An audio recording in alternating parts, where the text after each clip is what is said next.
So this week I searched the America History and Life with Full Text database. As far as research words I did search for the Intercollegiate Socialist Society and then for Ludwig von Mises and socialism. Two are particularly about socialism, with one dealing with 20th century socialism, another on Lenin's view of socialist leaders, and then I wanted to find an article that's kind of a different angle of those two that dealt with the other side. So that's when I searched for Ludwig von Mises, who lived in the United States and based off of his writings would know the opposite of socialism. I thought that that would make a great article in the list that I found this week.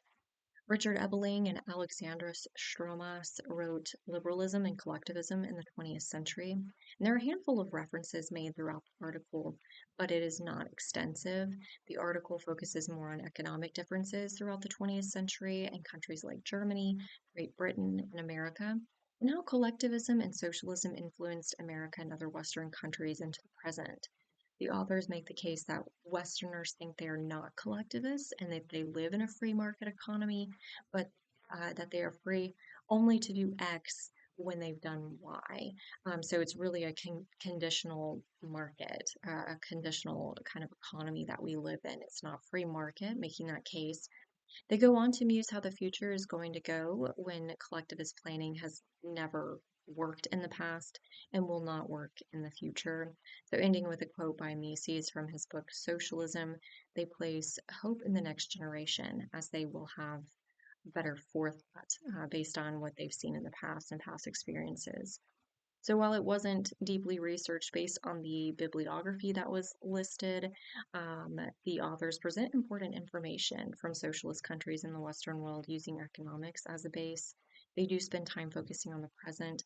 And one last point, I know Richard Ebeling, the author, he's uh, an authority on economics and has written extensively on it. So while the bibliography wasn't as robust as I had expected it to be, I do know that that author in particular has done quite a bit of research and is more of an authority in that field.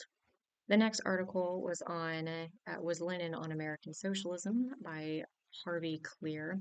Bibliography consists mostly of primary sources from Lenin's own writings and mainly letters. So, beginning with Eugene Debs, he explains Lenin's dislike of the leaders of America's Socialist Party, which goes on to include supporters of Woodrow Wilson as well. However, he also disliked Samuel Gompers, who was anti-socialist in the AFL. Clear concludes that Lenin, who was an outside looking into America, onlooker of American socialism, did not believe that any of the socialist leaders were doing enough for socialism.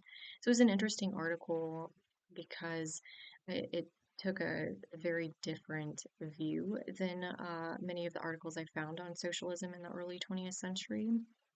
And to kind of hear it and read it from Lenin's perspective was very interesting, and appreciated the primary sources and that it was really based off of the article was based off those primary sources, a lot of letters that he wrote. I thought that was really nice to see. Lastly, I pulled an article called American Conservative Thought, The Impact of Ludwig von Mises by John East.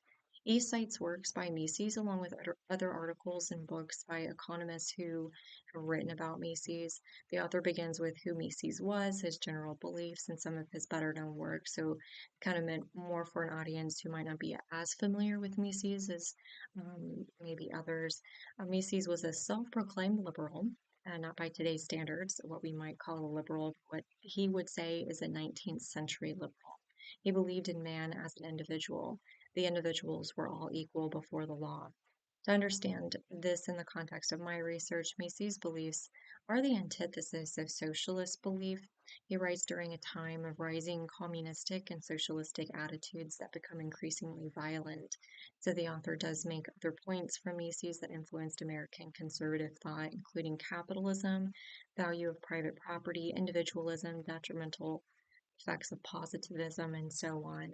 Another great article about Mises and helpful just in kind of gaining a greater context of some of the things that were written during the early 20th century. Thanks for listening today.